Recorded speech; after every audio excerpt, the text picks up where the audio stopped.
Today we're talking about something I know so many of us are struggling with, belly fat, that stubborn weight around our middle that shows up seemingly overnight. Nothing has changed of what they do, but everything has changed around them. It can spill into every aspect of your life. If that sounds like you, I need you to hear this first off. It's not your fault. You're not being lazy. You're not imagining it. I hear women saying, everything I did is not working, or even some say, I'm doing more and it's just not happening. Today, I'm joined by Dr. Rocio Salas-Whalen. She is a triple board-certified endocrinologist, an expert in obesity medicine, and the person I went to when I was doing everything, quote, right and still not losing weight. I've learned to believe women's symptoms. We're going to talk about the real reasons why your belly fat won't budge and what actually works. This conversation is so layered, we have two parts. The first part's going to get into the science and the truth, sharing the tools you need to start making a difference in your body. 2 easy changes that don't require any medication. So let's get started. What made you care so deeply about helping women? Because growing up and during my training of medicine, my early years in medical school and in my internship, I saw how women's symptoms were gaslighted, number one. But second, we were just misunderstood. I remember my male attendings saying, oh, she just needs to get a hobby. Or, oh, you're going to get one of those. Oh, she just needs to get laid. Oh, she has nothing else to do now that the kid... What did you do? I mean, I don't know if you could say anything. You probably feel intimidated by... Yeah, I was like in the bottom of the... I was in the bottom of the ladder, right, in the bureaucracy of training. And I remember even seeing a female attending. She was a female attending. She was doing a woman who was going to give birth, and she was checking her in her vagina to see if she was ready to give birth, right? You check the dilatation of the cervix. And I remember I was in a teaching hospital, and women get touched by the attending, the resident, the intern, the medical student. Everybody's learning, right? So this woman was in pain from so many digital exams that she was having, right? And I remember the female attending saying, well, I'm sure you were not complaining when he was putting it in. And it stuck to me till this day, and that's 30 years ago. And I remember at one point in my career, early on, I remember thinking, God, don't let me become one of those women. Well, you certainly aren't. Thank you so much for being here. I'm so excited to see you. Me. Yeah, I, you and I have known each other now for a little while, and I just so respect what you do. And I know that so many women had so many questions when I said that you were going to be coming on the show. So we're going to get to a lot of those, because I think that there's a lot of shame wrapped up in even having these conversations about our bodies and how we feel, and belly fat, and solutions to it. So thanks for sharing that story, because that is... you hear something like that when you're so young. I can't even imagine, but that framed you to make sure that you never 100% never were even close to feeling that. And through my journey as a doctor, I've learned to believe women, right? Not just necessarily because I'm in that stage of my life, but because through my journey in training, I've learned to believe women's symptoms, right? I think that is the missing link in between gaslighting and women's symptoms. Why do you think many doctors don't believe women's symptoms? Because I think it's misunderstood. I think science hasn't understood completely women, right? I mean, we're lagging so many years of research in women in particular, even in pregnancy.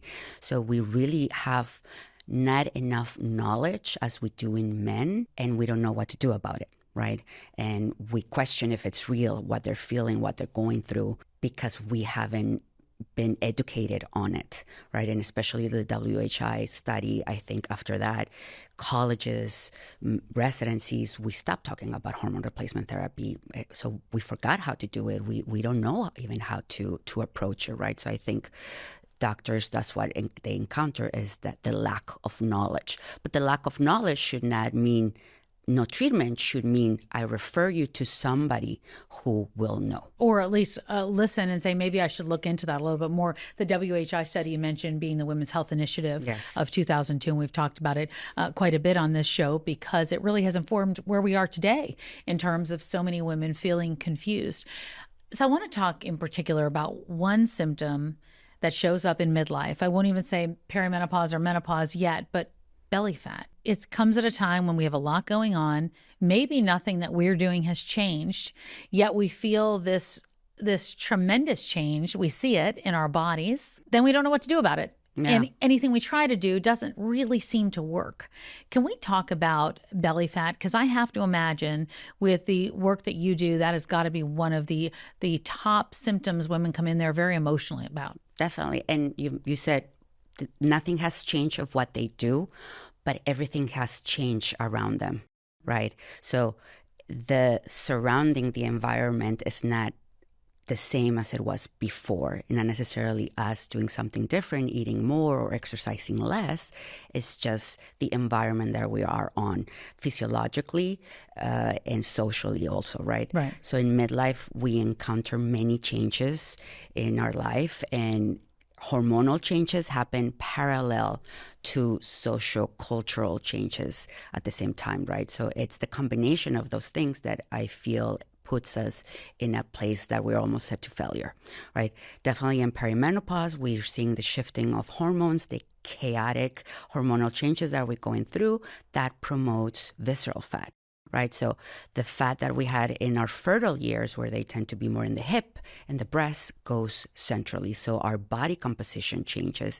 And then on top of that, we start losing muscle mass easier. When you lose muscle mass, you're losing your burning calorie machine, right? So then it promotes also the accumulation of body fat. And because of perimenopause, the accumulation happens centrally. And then also, if we're symptomatic for perimenopause, we're not sleeping. The lack of sleep has a lot of rippling effect.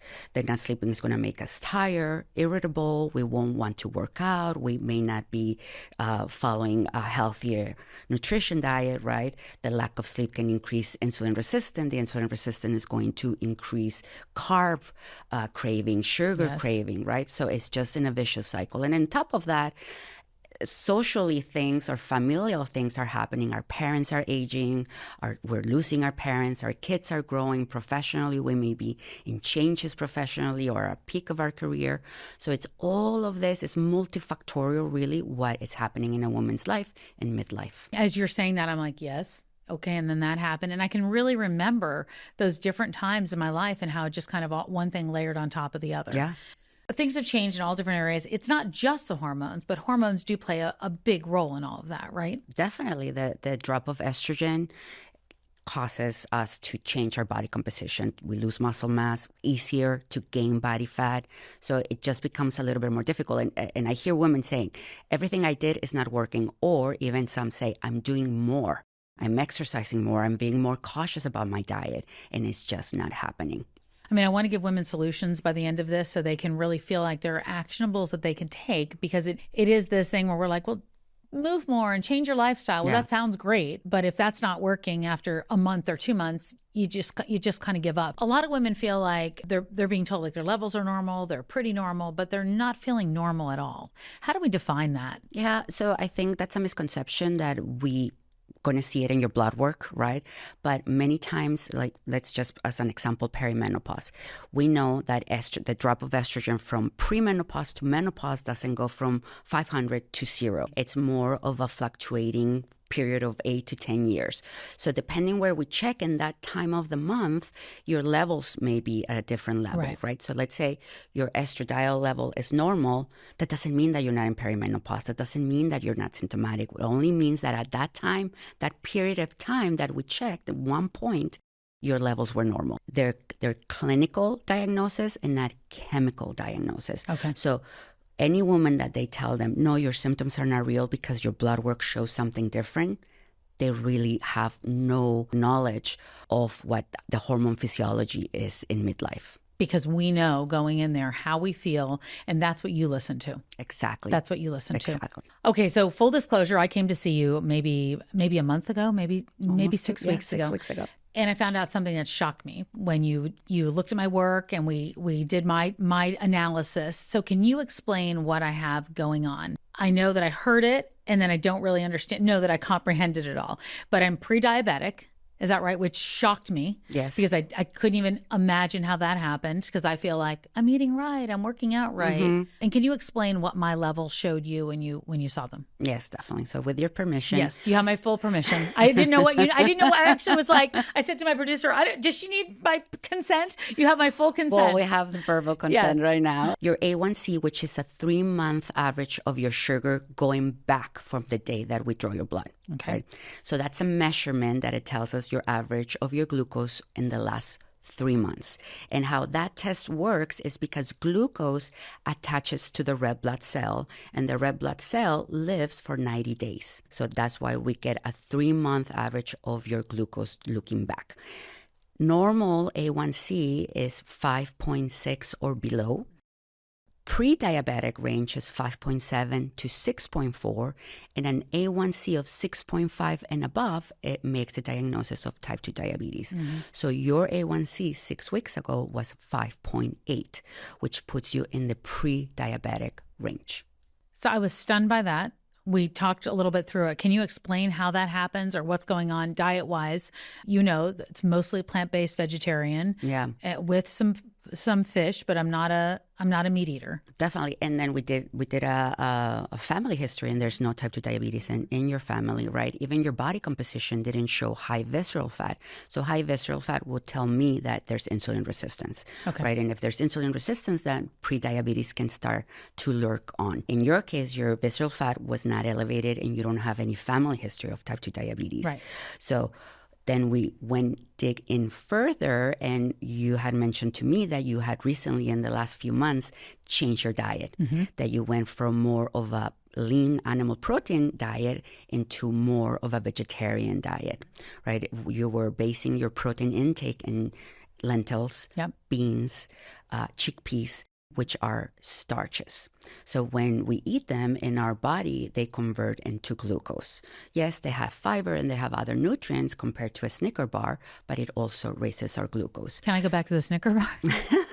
But I felt like I was doing that and I told you this because I was trying to get protein, right? Yeah. And I thought, well, if I go really heavy, I mean, I was eating quinoa and also, you overdid it. I overdid it. And so we see those levels. So what else did it show? I know that it was pre-diabetic. And then we also talked a little bit about Hashimoto's and thyroid. Yeah. And also your TPO, thyroid peroxidase antibodies, were elevated. These antibodies are what causes Hashimoto disease. Hashimoto is an autoimmune disease with the presence of these antibodies. These antibodies, as any antibodies in our body, they attack. And they attack in particular your thyroid gland. With time, the antibodies can attack it to the point that it destroys and stops functioning. Then hypothyroidism comes in, right? In your case, your thyroid function was still normal. The antibodies are elevated, meaning that they're doing some work there, right? Yeah. And it could be in your lifetime or not, you may develop hypothyroidism, and that will show in your blood work.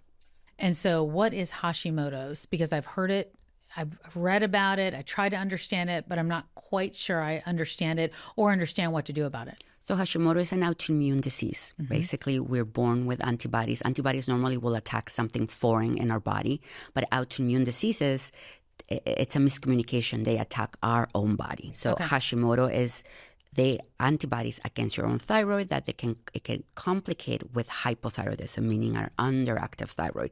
Now, having present or elevated antibodies for your thyroid doesn't mean that you need thyroid replacement at that moment. Doesn't mean that your thyroid is not working. It just means that it may happen with time, or it may not. Is that a menopause thing? Because I know there's so many weird things that have happened since I hit menopause. Cholesterol was weird. You know, the word thyroid even is weird that I have. Pre-diabetic blew me away. I think during perimenopause, what happens, there's a lot of stress in our body and a lot from not sleeping, right? That's one of the most common symptoms. So the not sleeping, anxiety, all of those changes in our body cause stress.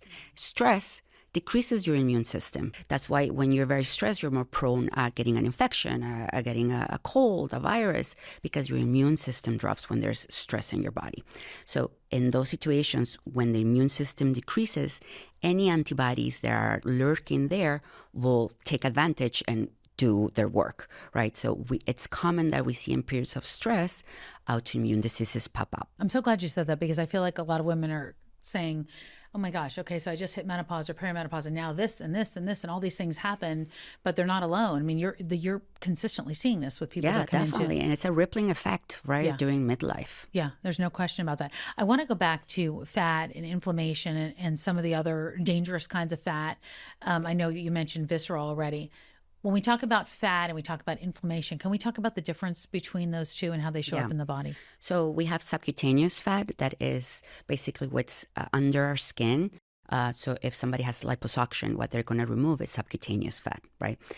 That is not a bad fat. That is not a pro-inflammatory type of fat.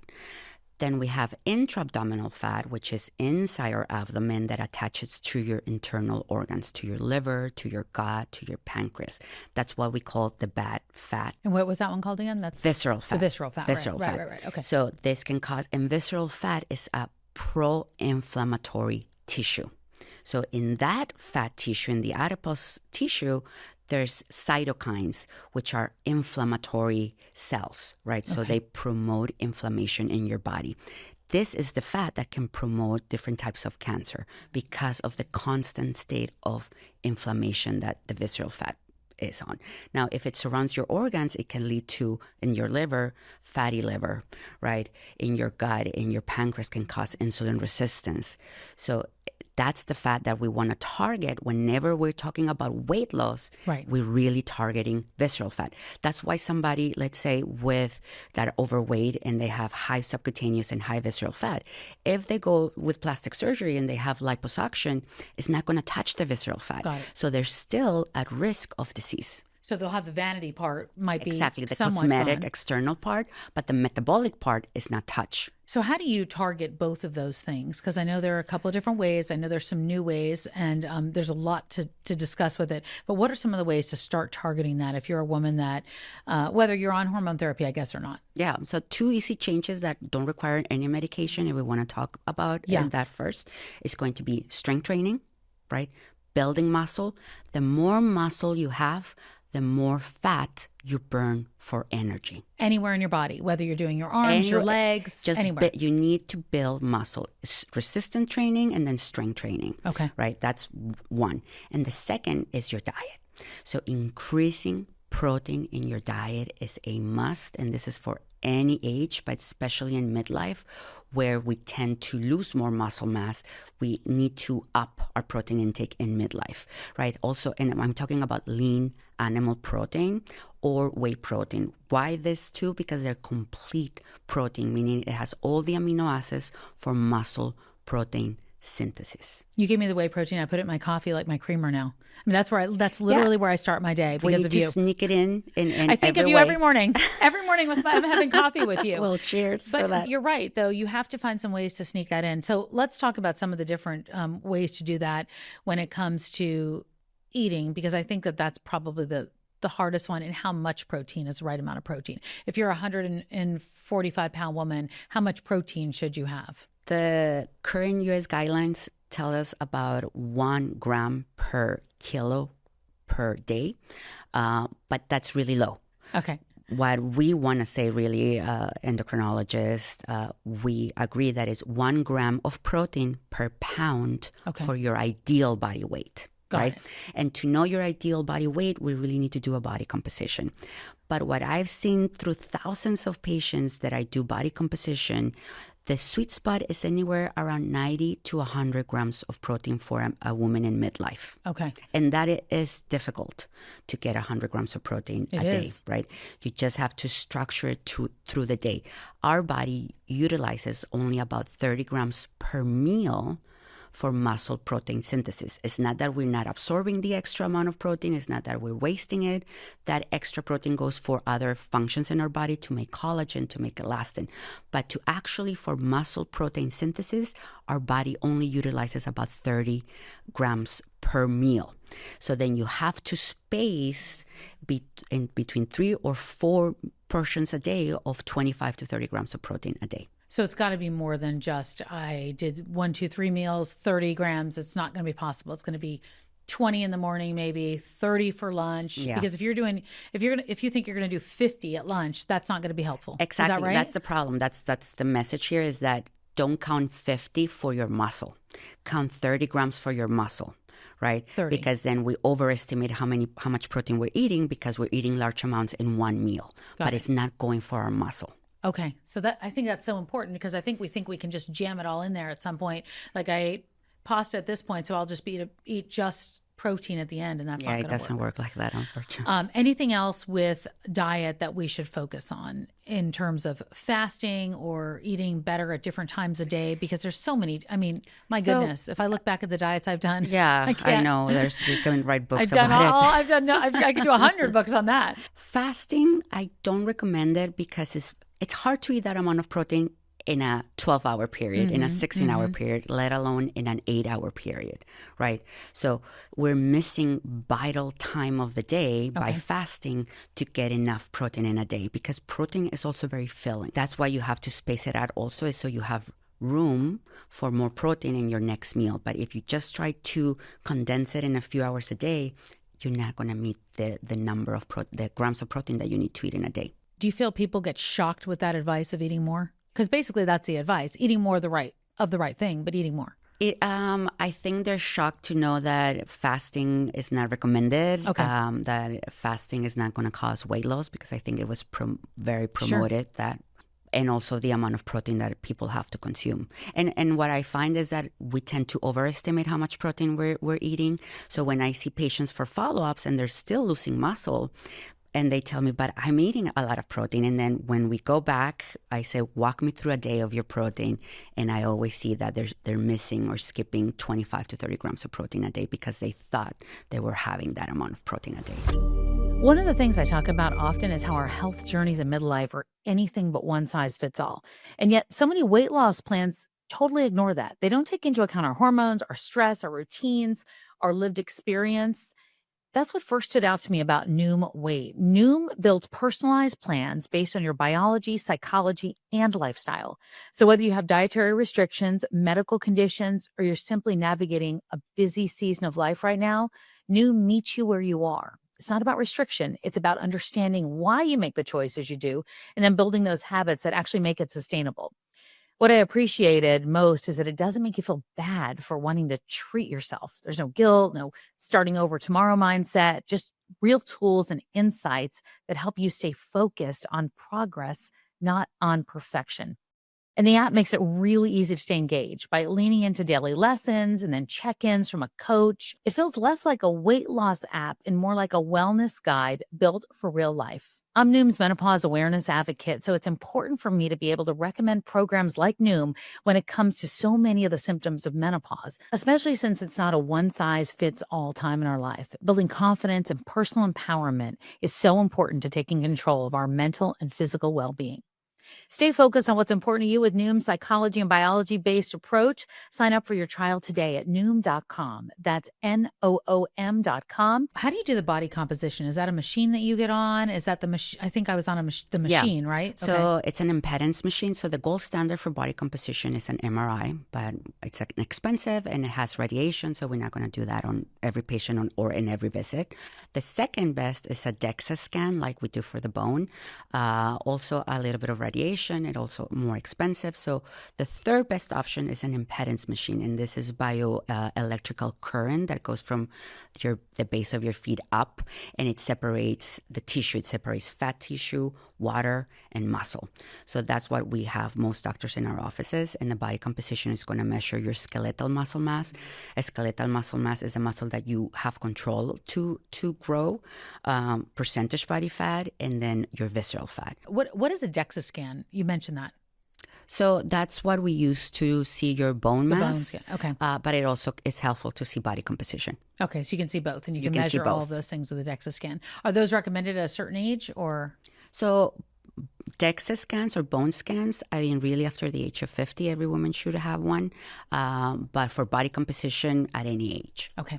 You talked about non-meds. What are some of the ways you can do that with meds? Definitely hormone replacement therapy will help rechange body composition. We never promote estrogen as a weight loss hormone, but it will help recomposite your body again, right? Okay. So remember, in perimenopause, there's a drop of estradiol and an increase in visceral fat, decrease in muscle mass. So by giving you back what you're not making, we intend to see less visceral fat and more muscle mass, right? So that's an option. And then we have GLP-1 medications, which are a great tool.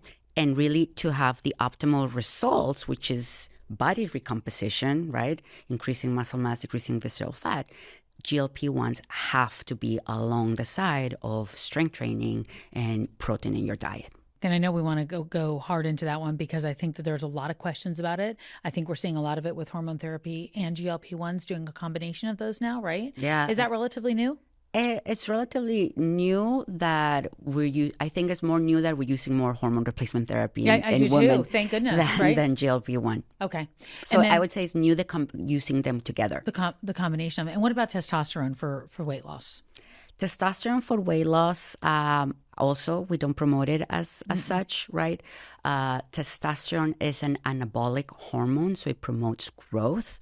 It can increase appetite if it's not used under supervision, right? So it will help build muscle mass if there's strength training. You just won't build muscle because you're taking testosterone, right? You need to strength train. And building muscle will help you decrease visceral fat and body weight.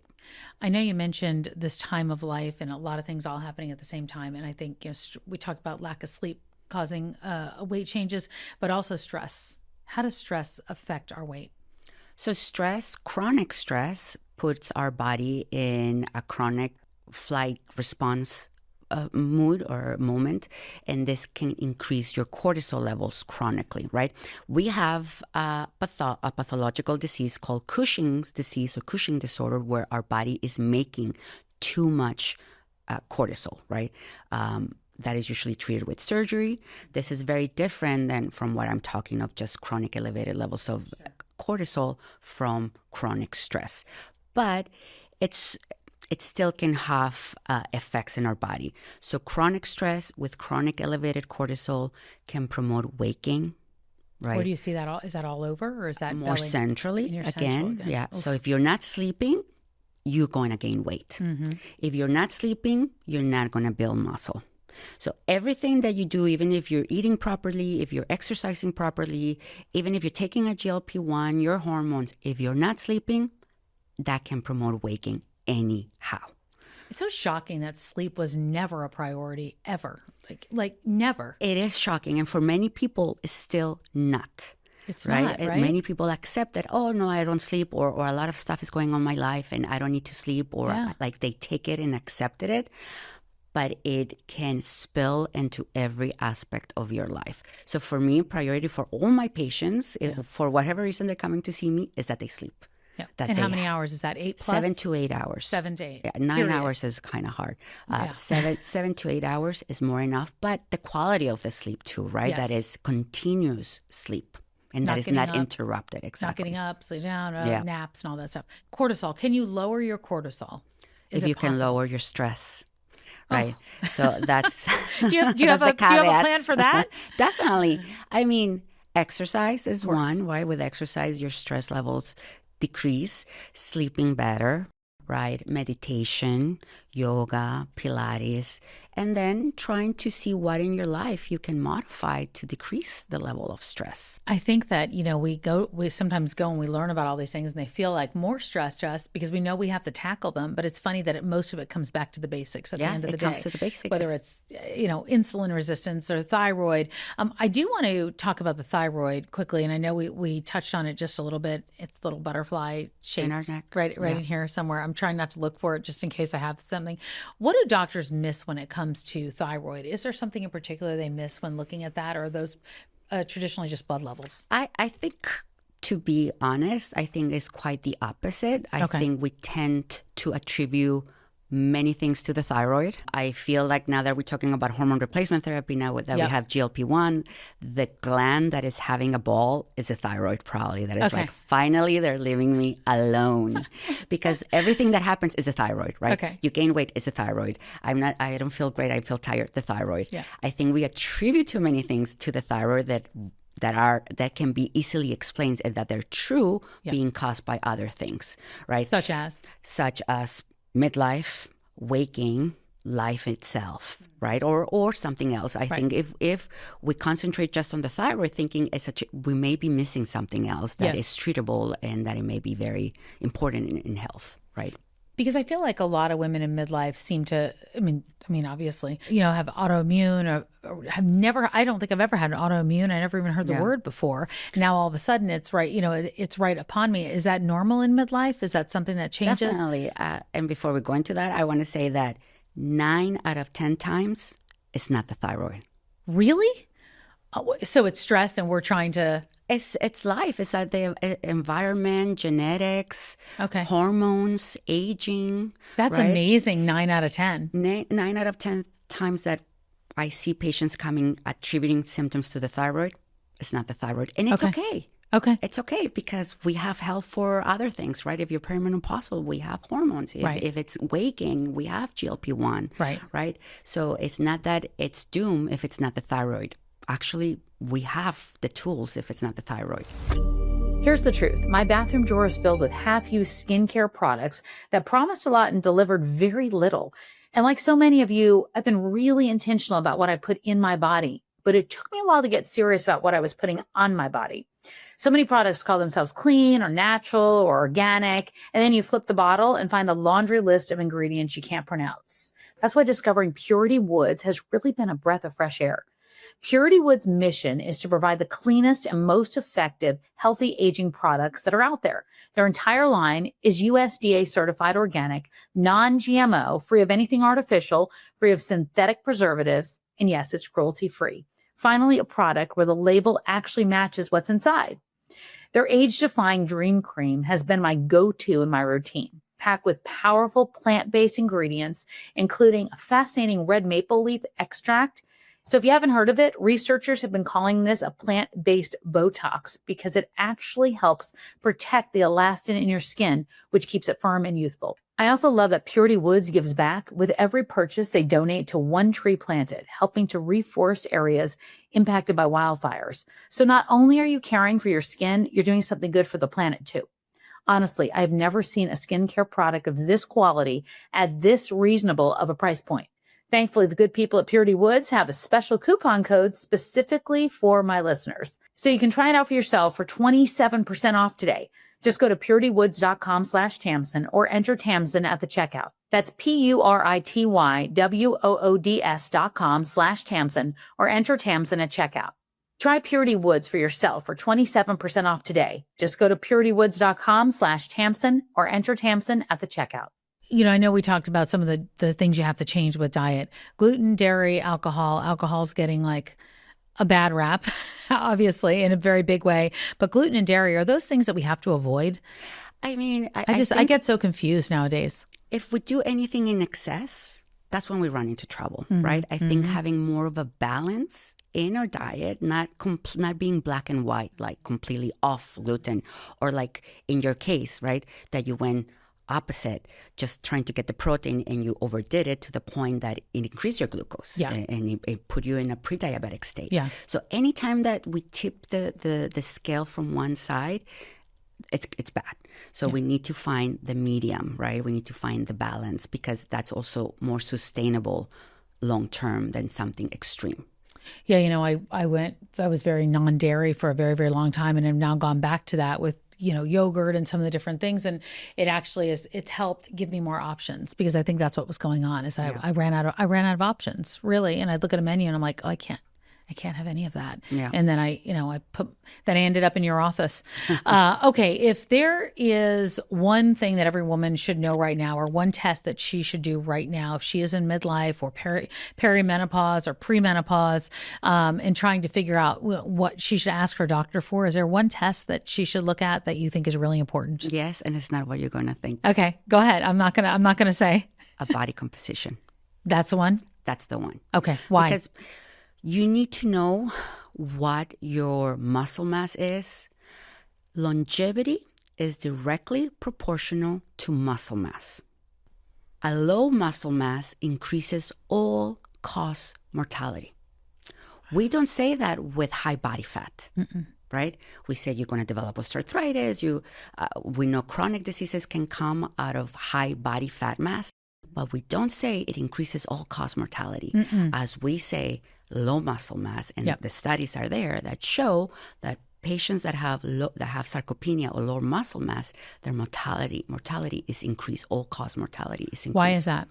Because then we're more prone to falls, right? If you don't have muscle mass, it means that you're lacking protein in your diet, and we need protein for our bones too, right? Then you're going to be more prone for fractures. It's just not going to give you the independence, and also muscle is anti-inflammatory, right? So having more muscle mass, it's really equals to health.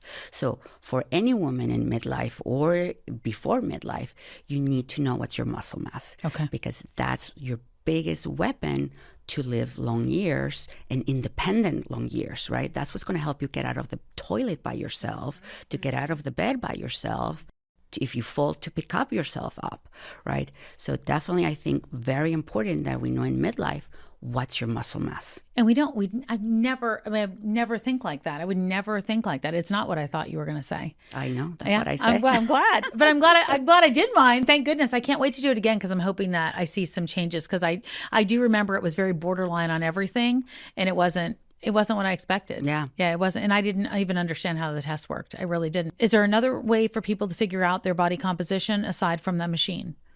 Yeah, they can do waist circumference. Okay. But really, body composition machines are pretty much everywhere now. I don't think there's a reason why not to have one. Even in your gym, you can have one done. Okay. So they're accessible. Okay, so you mentioned strength training, and we know how important that is for muscle building. Cardio, we can't ignore cardio. It's in there, but that's not really what is going to burn that belly fat, right? Or remove the belly fat? Yeah, definitely. So cardiovascular exercise is good for two things. Mental health, right? And the second is for cardiovascular health. But it's not important for fat loss. Got it. Okay? And I feel that's a lot of a mistake that women in midlife make, thinking that cardiovascular exercise will make them or help them lose body fat. For my patients, I tell them, if it's good for your mental health, then keep it. But if the goal is fat loss, then really we need to concentrate more on strength training. I love that. I love when you told me that too. I was very happy. I grew up, constantly in aerobics, constantly on the Stairmaster, constantly sweating it off. I mean, you know that I battled an eating disorder. So I have a lot of things that I have, in the past. So cardio was one of those ones where I thought I had to do it. And so it's almost a relief that I understand that, when I go for my walk in the morning, that is what I do. I love it. I'll do some cardio, but it's really the strength training, I think, that is making a huge difference. Yeah. And also when you remove that pressure of weight loss, fat loss with cardio, you may enjoy it more. Or if you really didn't even like it, then you can do something that you actually like in regards to exercise, right? I so agree with that. It makes you not dread it and count the minutes down. Exactly. All right, so we're going to do some rapid fire, true or false. Cortisol face is real. False. What is it?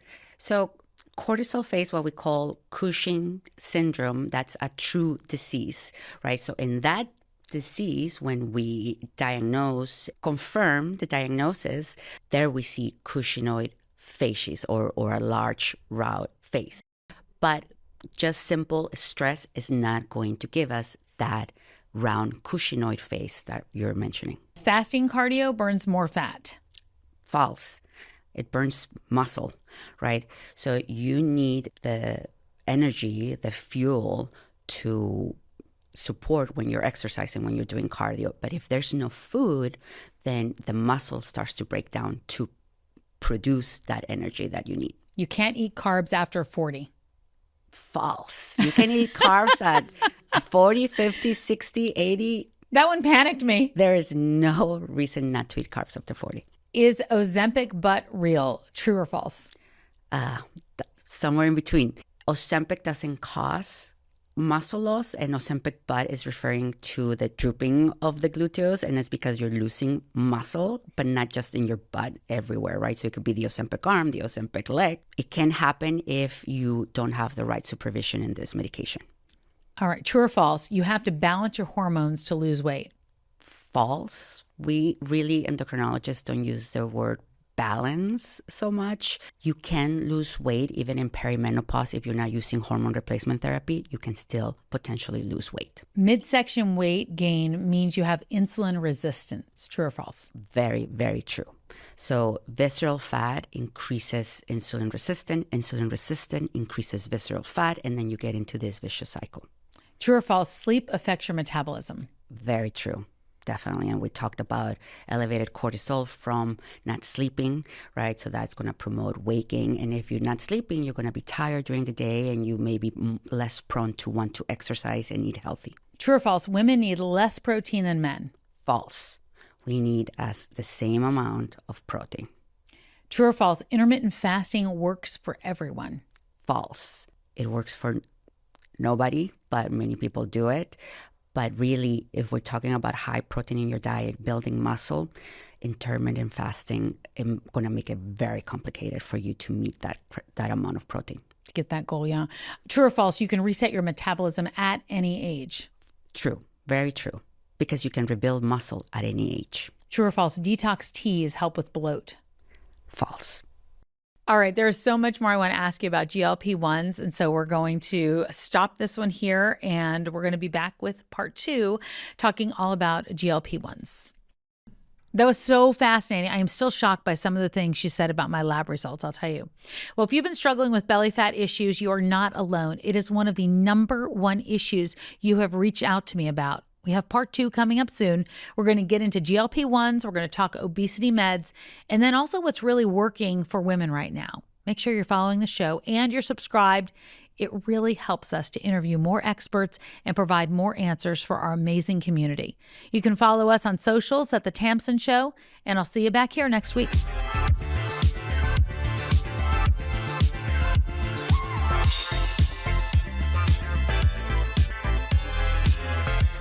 The Tamsen Show is an original production by Authentic Wave. Executive producers, Scott Weinberger, Kevin Bennett, and Rebecca Grierson. Brand director, Johanna Ofsnick. Our line producer is Sabrina Saray. Editing by Zach Smith and Marquis Harris. The views and opinions and information shared by guests on The Tamsen Show are their own and do not necessarily reflect the views of Tamsen Fadal or the production team. This podcast is for informational purposes only and is not a substitute for professional, medical, legal, or financial advice.